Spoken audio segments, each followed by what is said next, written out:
En veredas sin nombre y caminos de herradura, un hombre lleva una biblioteca en el lomo de un burro con el único fin de que los niños lean.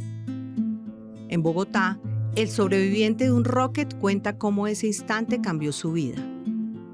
En San Andrés, un hombre mayor se rehúsa a aprender a nadar y relata cómo salió vivo de un bombardeo nazi. Hoy, en Señal Literaria, hablaremos con el escritor y cronista Cristian Valencia sobre el arte de retratar a los invisibles. Cristian Valencia, capítulo 4.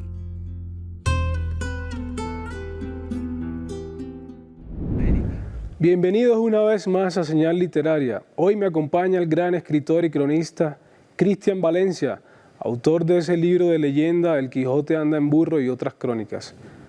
Hola Cristian, ¿cómo estás? ¿Cómo va todo? Gracias por estar acá. Eric, Duncan y toda la gente aquí de RTBC, muchas gracias por invitarme a este programa. Gracias por estar acá. Un placer, un orgullo tenerte acá.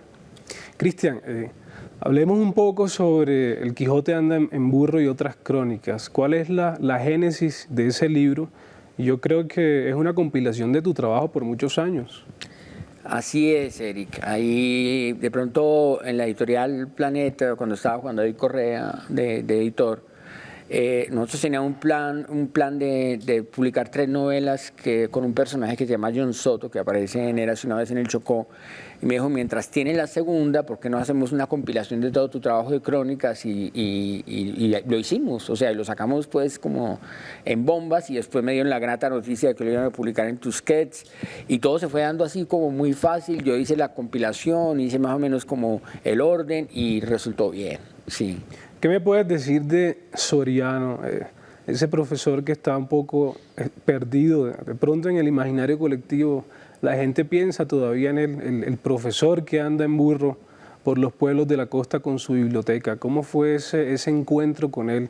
Soriano tenía una biblioteca en su casa y para poderla socializar en el Valle de Ariguaní se llevaba la biblioteca en los burros. Uno se llamaba Alfa y el otro Beto.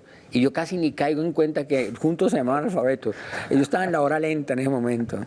Y bueno, y él había conseguido permiso para que nosotros podíamos entrar de potrero en potrero, porque algo que yo no digo en esa crónica es que esa era la época más dura del paramilitarismo en la zona. Entonces a nosotros nos dieron permiso de entrar gente armada. Entonces era, hey, que aquí hay unos manes con una cámara y que no, déjalos pasar que tienen permiso. Y bueno, si yo hubiera dicho eso en esa crónica, a lo mejor Soriano no estaría vivo en este momento, pero era tiempo eso estaba muy complicado allá porque la guerrilla estaba en la Sierra Nevada de Santa Marta y se bajaban y allá había unos finqueros también paracos que se armaron y eso. La guerra de siempre de Colombia estaba metida en el Valle de Ariguaní.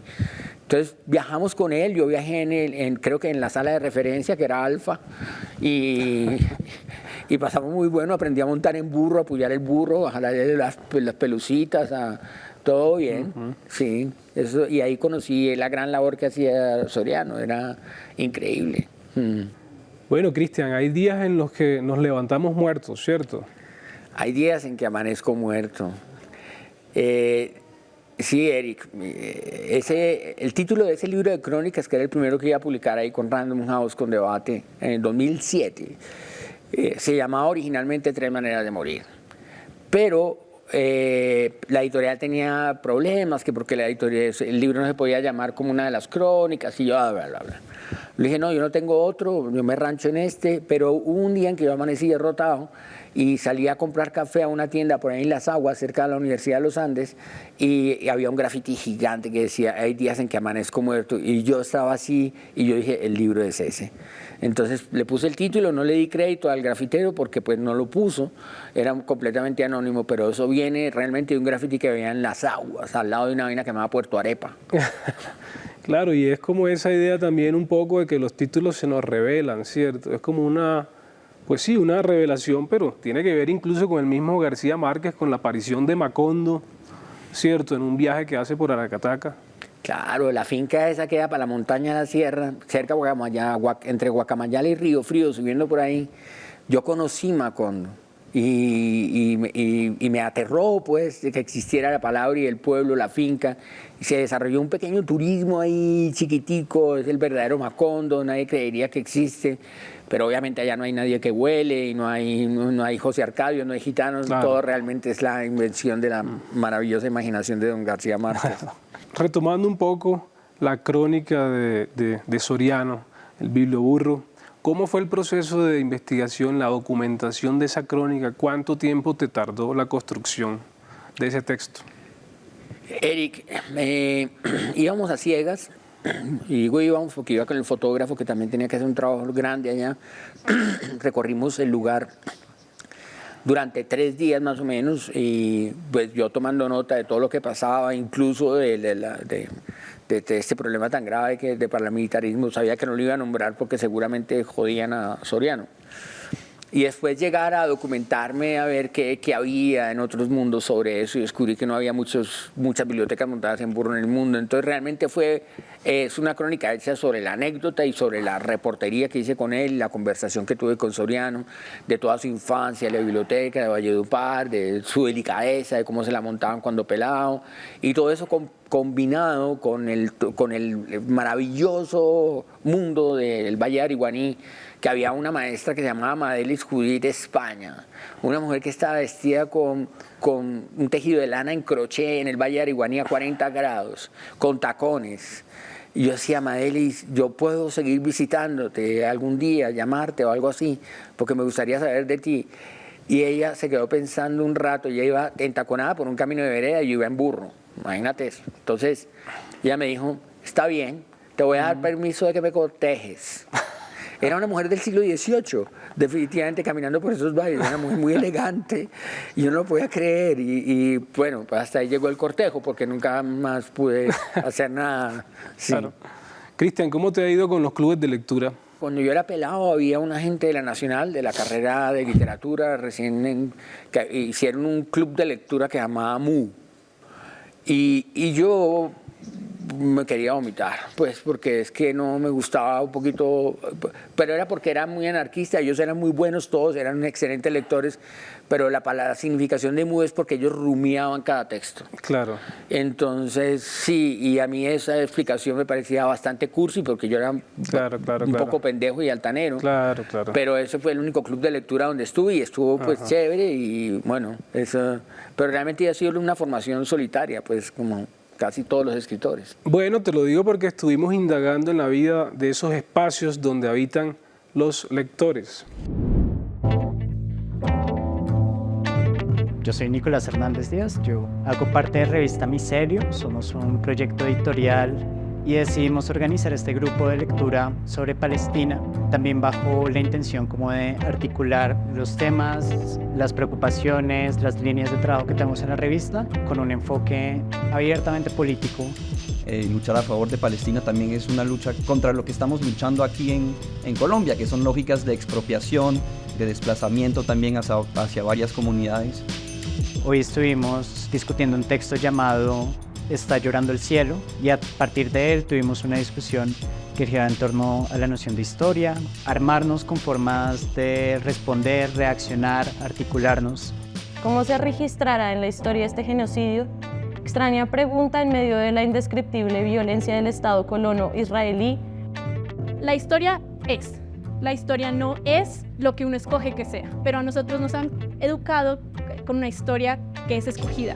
Justamente partir de este tipo de experiencias es también reconocernos en experiencias compartidas. Pienso en un pasaje muy hermoso de Clarice Lispector, donde habla que ella ofrece el vaso de agua porque ella sabe lo que es la sed.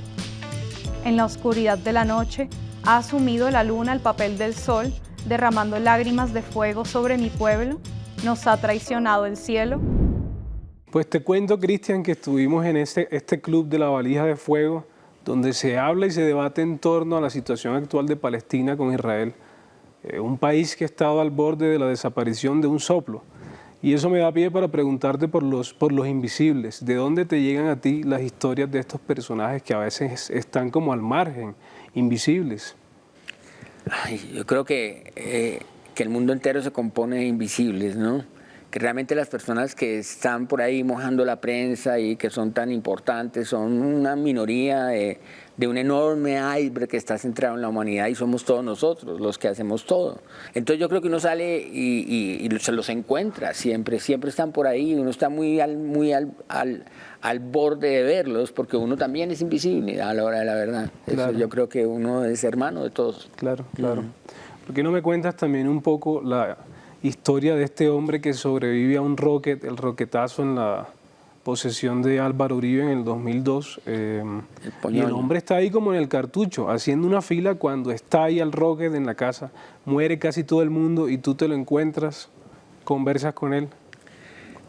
Se llama Poñoño, no sé si exista todavía. Era un tipo que decía Poñoño porque para él todo era, uy, qué cosa tan poñoñoñuda, qué poñoñoñazo tan berraco, y era un tipo como de Medellín. Él patinaba como los dioses y hacía artesanías a los turistas, a los que les pedía plata, o sea, a nosotros. Y le hacía cualquier búho en una piedrita talco esa que hay en Santa Marta, se lo tallaba en 2 segundos. Era un tipo muy hábil, con eso consumía su vicio, pagaba su pieza y no era una ladilla social para nadie. A Poñoño lo conocí porque yo dicté alguna vez clases de literatura para una corporación, era de la Comunidad Europea, que habían inventado una que se llamaba Cachivaches. Y ahí le enseñaban a la gente de la calle artes, y sin encontrar ninguna, o sea, eso no les daba ni plata, ni prestigio, ni nada, con eso no conseguían ni comida.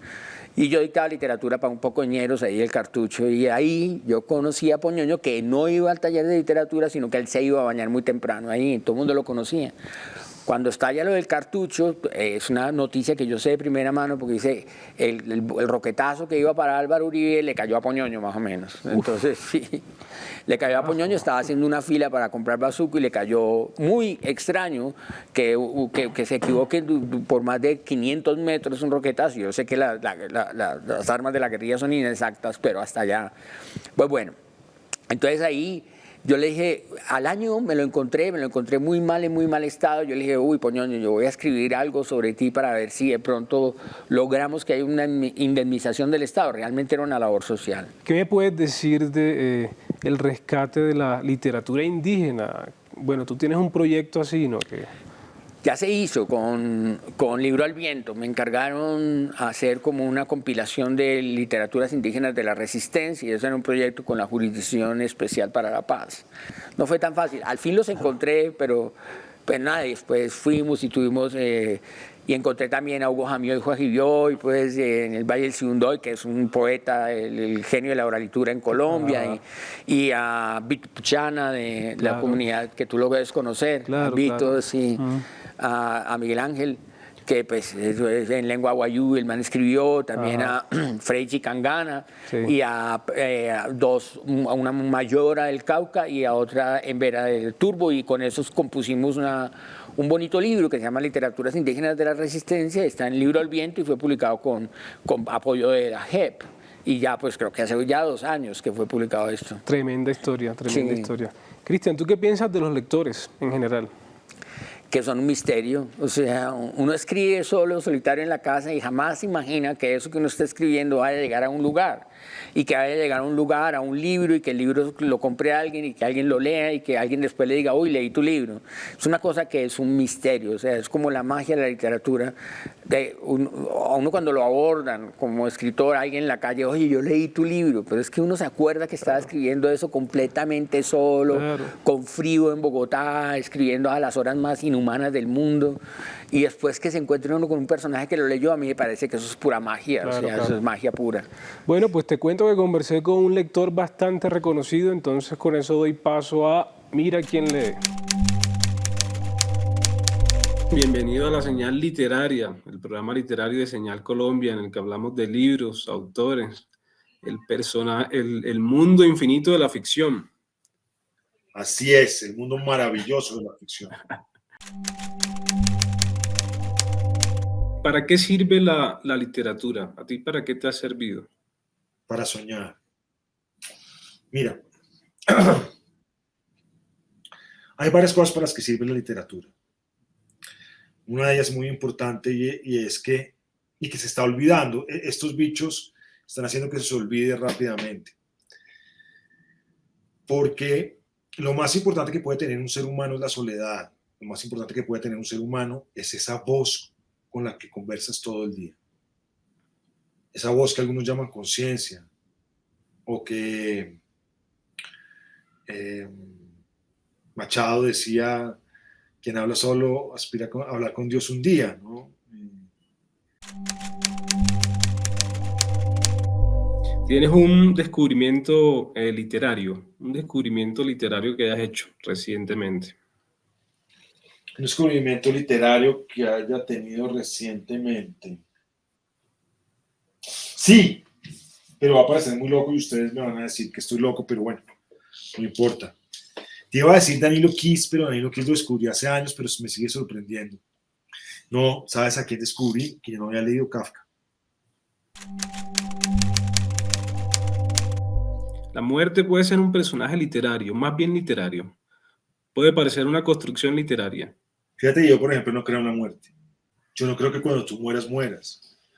Creo que cambias de vestido. Creo que te transformas en otra cosa. Yo creo que la mente es diferente al cerebro.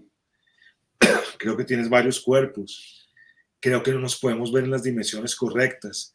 Y creo que la conciencia no es un órgano, sino lo que mandan los órganos. Entonces, creo que hemos construido la muerte como un personaje literario. Por eso me pareció muy buena tu pregunta. Llega un día la muerte y te toca la puerta. Tac, tac, toc, toc. Y te dice, Jorge, tu vida, o si no, dame una recomendación literaria poderosa para no llevarte. A la diestra de Dios Padre.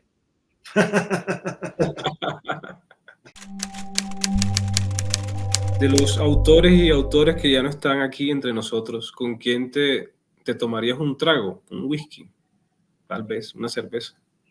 Tocaría tomarse un vodka con Tolstoy, un whisky con Chesterton, las cosas con Chesterton. Me gustaría tomarme un bourbon con McCarthy.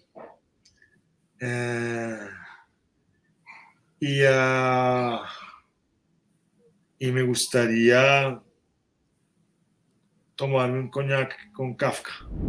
Seguimos en esta conversación con Cristian Valencia, uno de los grandes cronistas y escritores de la narrativa colombiana. Cristian, cuéntanos cómo nace esa pasión tuya por la escritura. ¿En qué momento Cristian Valencia dice yo quiero dedicarme a esto? Porque es un camino que se sabe que es un poco complejo, ¿no? Espinoso. Pues hermano, Eric, yo no sé muy bien.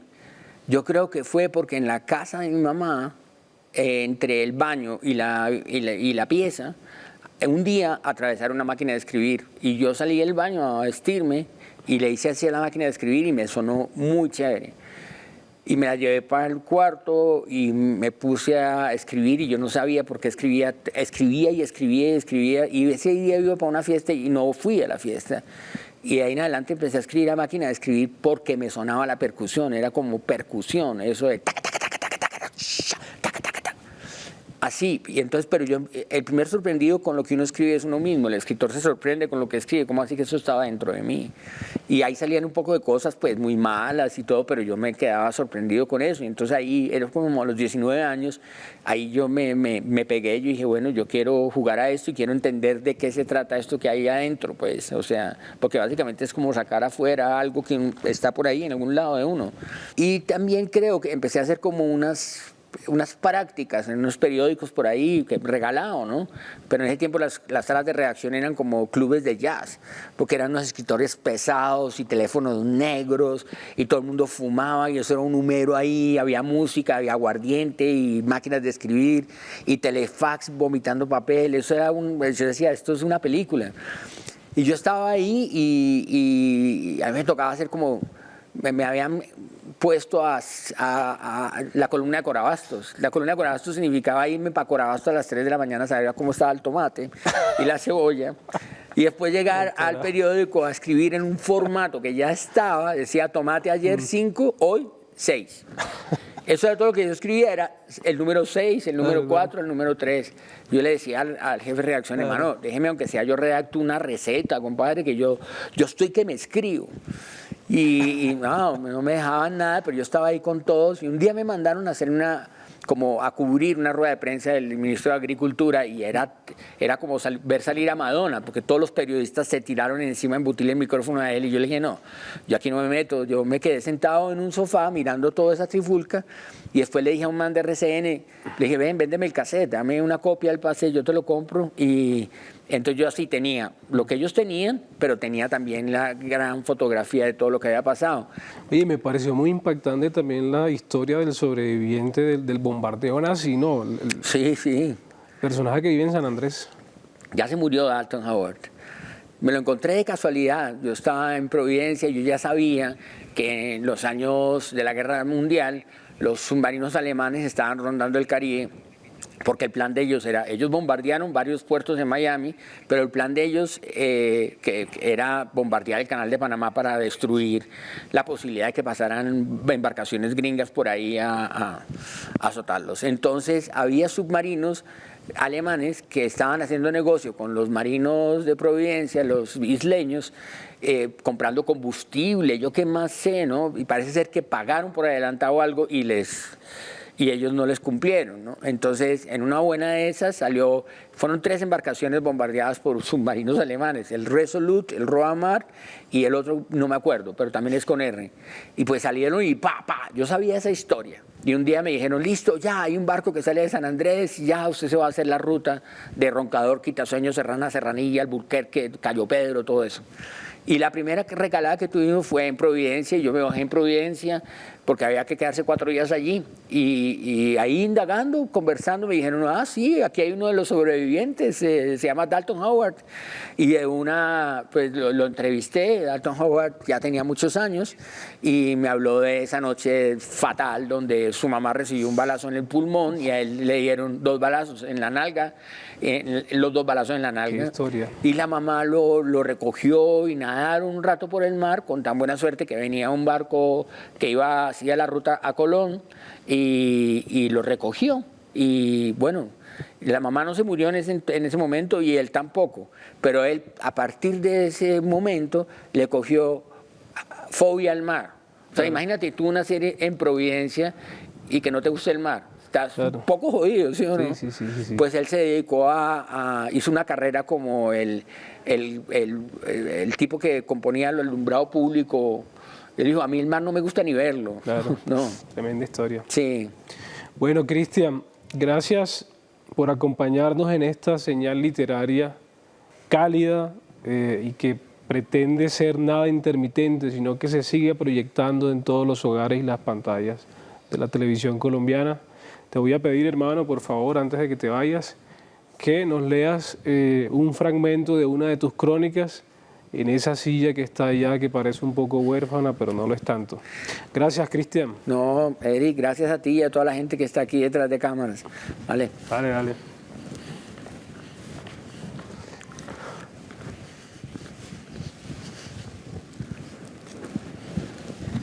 Te voy a ponerme gafas porque eso es así. Yo les voy a leer el prólogo de porque yo creo que es en lo que he basado todo mi trabajo. Y dice así.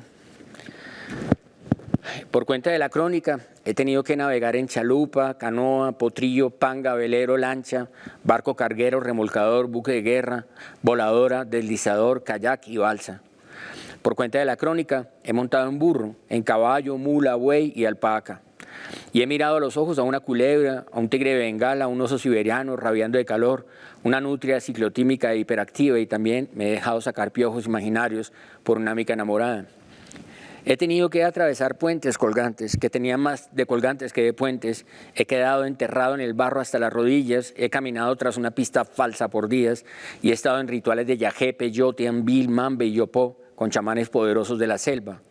Me han picado nuches, cucarachas de agua, mosquitos de todo tipo, insectos jurásicos llenos de púas, avispas, abejas y hasta una extraña hoja que camina en el Amazonas me enterró su puya candente en un dedo. Por cuenta de la crónica, estaba a punto de hablarle al oído a una rana venenosa y he volado en el desierto junto con 2 canastas de cerveza desde la capota de una camioneta que decidió frenar en seco desde el desierto de La Guajira. He visto marranos volando también y muertos volando y perros adictos a la adrenalina que por su cuenta se engarzan en las piernas de un volatinero en una incierta tarabita guindada a 200 metros de la tierra. He visitado el improbable hotel Elegant People en algún lugar del Chocó y posadas señoriales en sitios insospechados y lejanos. He visto que un rezandero saca gusanos del ganado con una oración inefable y me han contado que a veces cuando el chaparrón es duro en los llanos orientales llueve pescado. He perseguido una luz lejana en el mar de noche para descubrir que tan solo se trataba de una abuela pescando con su nieto de 10 años. Ella sentada en una mecedora fumaba tabaco y contaba cuentos. El niño, asombrado con tanta noche, tanto mar y tanta abuela, fingía mientras tanto estar atento a la carnada. Y todo aquello bien ha valido la pena, porque he conocido gente de este país que pocas veces es visible, gente que tiene un pedazo de mi historia y que me ayuda a llevar esta humanidad de una mejor manera. Gracias. Cada texto de Cristian Valencia nos lleva a viajar los parajes de la otra Colombia, la Colombia profunda que se desconoce en las ciudades, la que muchos jamás sabrán que existe.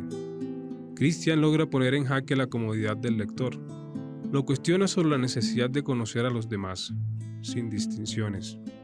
Cada palabra que deja escrita lleva anclada, de parte de sus lectores, una gratitud genuina.